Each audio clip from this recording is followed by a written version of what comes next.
सिंधियत जी झलक diploma course Sindhi reader ॿियो सबक 6 सिंधी ॿोली डॉक्टर मुरलीधर जेतले।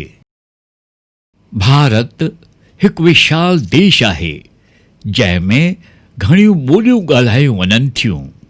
सिंधी ॿोली बि उन्हनि मां हिकु आहे। इन खे 1967 ईस्वीअ में 10 अप्रैल चेटीचंड जे पवित्र ॾिण ते भारत जे संविधान यानी जोड़ जक में शामिल कयो वियो। सिंधी ॿोलीअ जो मुख्य मर्कज़ सिंध वारो इलाइक़ो आहे जेको देश जे विरहाङे वक़्तु नए बर्पा कयल मुल्क पाकिस्तान जो हिकु सूबो बणायो वियो। उन जे वक़्त जे हालतुनि खां मजबूर थी अटकल 12 लख खण सिंधी हिंदू पंहिंजा अबाणा अजा छॾे भारत में लॾे आया। हिननि खे जिते जिते अझो ऐं रोज़गार मिलियो उते उते ठाणो ठिकाणो करे वेठा। इन करे सिंधी भारत जे कुंड कुड़छ में फैलियल आहिनि। गुजरात, महाराष्ट्र, राजस्थान, मध्य प्रदेश, छत्तीसगढ़, उत्तर प्रदेश ऐं दिल्ली मुख्य इलाइक़ा आहिनि जिते सिंधी चङे तइदाद में रहनि था।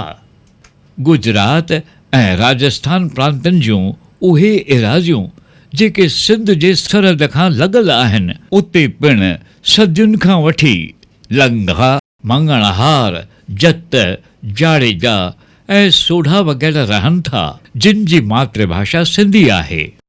सिंधी ॿोलीअ जो जनमु सिंधी भारतीय आर्य ॿोलियुनि जे कुटुंब जी हिकु मुख्य अदीब ॿोली आहे। इन कुटुंब जूं ॿियूं मुख्य ॿोलियूं आहिनि हिंदी, पंजाबी, गुजराती, मराठी, कोंकणी, आसामी, उड़िया, बंगाली ऐं नेपाली। संस्कृत हिन कुटुंब जी आॻीटीअ में आॻीटी ॿोली आहे जंहिंजो असरु भारत जे हर हिकु ॿोलीअ ते नज़र अचे थो। भाषा विज्ञाननि जे राय मूजिबि भारतीय आर्य ॿोलियुनि जो जनमु उन्हनि अवामी आर्याई ज़बाननि मां थियो आहे जेके वेदनि वारे ज़माने में यानी ईसवी सन जे शुरूआति खां बि 5-6 हज़ार साल अॻु उत्तर भारत जे जुदा जुदा इलाइक़नि में ॻाल्हायूं वेंदियूं हुयूं। उन्हनि मां किन ॿोलियुनि जे आधार ते संस्कृत जो विकास थियो जंहिंमें वेद, उपनिषद, धर्मशास्त्र, रामायण, महाभारत वग़ैरह ग्रंथ लिखिया विया। हिन वक़्तु जुदा जुदा इलाइक़नि में जेके भारतीय आर्य ॿोलियूं ॻाल्हायूं वञनि थियूं उन्हनि जो जनमु पंहिंजे पंहिंजे इलाइक़नि में उन प्राचीन अवामी आर्याई ॿोलीअ मां थियो आहे जेका वैदिक दौर में उते ॻाल्हाई वेंदी हुई। इन्हनि क़दीम ॿोलियुनि खे विद्वाननि अवाइली प्राकृत ॿोलियूं बि सॾियूं आहिनि। हाणे चइबो त असांजे सिंधी ॿोलीअ जो ॿिज बि उन अवाइली प्राकृत ॿोलीअ में आहे जेका वेदनि वारे ज़माने में सिंध ऐं उन्हीअ जे आस पास वारनि एराज़ियुनि में ॻाल्हाई वेंदी हुई। सिंधी ॿोलीअ जो विकास भाषा विज्ञानियुनि हाणोकियुनि भारतीय आर्य ॿोलियुनि जे विकास जूं मुख्य 3 मंज़िलूं ॼाणायूं आहिनि। इहे हिन रीत आहिनि। पहिरियों, प्राचीन भारतीय आर्य भाषाऊं वेदनि वारे ज़माने खां वठी 500 ईस्वी खां अॻु ताईं। हिन दौर जे ॿोलियुनि जी ॼाण असांखे वेदनि ऐं संस्कृत साहित्य मां मिले थी। महर्षि पाणिनीअ 500 ईस्वीअ खां अॻु पंहिंजे लिखियल व्याकरण में संस्कृत जी बेहक विस्तार सां सम्झाई आहे। अवाइली प्राकृत ॿोलियूं बि हिन दौर में शामिल आहिनि। ॿियों, विचियूं भारतीय आर्य भाषाऊं 500 ईस्वी अॻु खां वठी 1000 ईस्वीअ ताईं। पाली जंहिंमें ॿुध धर्म जा ग्रंथ लिखियल आहिनि।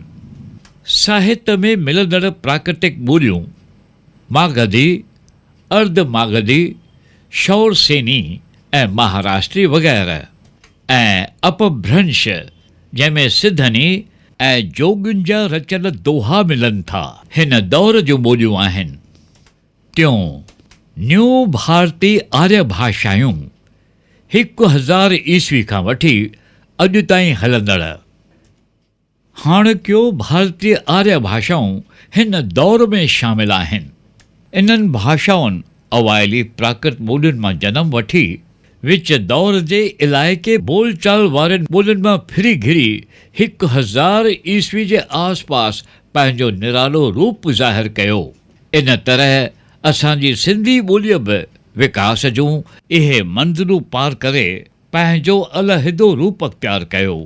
सिंधी ॿोलीअ जूं ख़ासियतूं नए दौर में दाख़िल थियण खां कुझु सदियूं अॻु ई सिंध जे ॿोलीअ में कुझु अहिड़ियूं ख़ासियतूं ज़ाहिर थियूं जिन उन्हीअ खे ॿियनि भर वारनि ॿोलियुनि खां निराली सुञाणप अता कई। इन्हनि में मुख्य हिन रीति आहिनि। पहिरियों, सिंधी लफ़्ज़नि जे आख़िरी में कंहिं न कंहिं सुर में उचार हूंदो आहे। मिसाल तौरु हथ, कन, भाउ, माउ, छोकिरो, राति, खॾ, उथ ऐं भर वग़ैरह। ॿियों, सिंधी ॿोलीअ में 4 चूसणा आवाज़ आहिनि जेके लफ़्ज़ जे माना में तफ़ावत पैदा कनि था। जीअं त ग, ग, गिल, गिल, ॼ, ज, ॼाम, जाम, ॾ, ड, ॾोह, डोह ऐं ॿ, ब, ॿार, बार।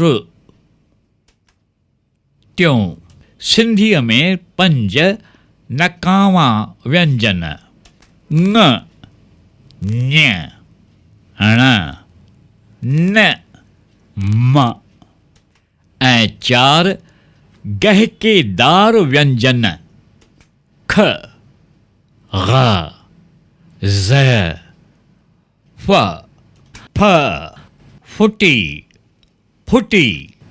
सिंधी ॿोलीअ में असीं ज़मीर सर्वनाम खे लफ़्ज़ जे पछाड़ीअ में लॻाए बि कतब आणींदा आहियूं। माणस, हुन जी माउ, माणे, तुंहिंजी माउ, खेसि, हुन खे, खेनि, हुननि खे, ॾेसि, हुन खे ॾे, चयोमांसि, मूं हुन खे चयो, ऐं लिखियायमि, हुन में खे लिखियो। शब्द भंडार जे ख़्याल खां बि सिंधी घणी शाहूकार ॿोली आहे।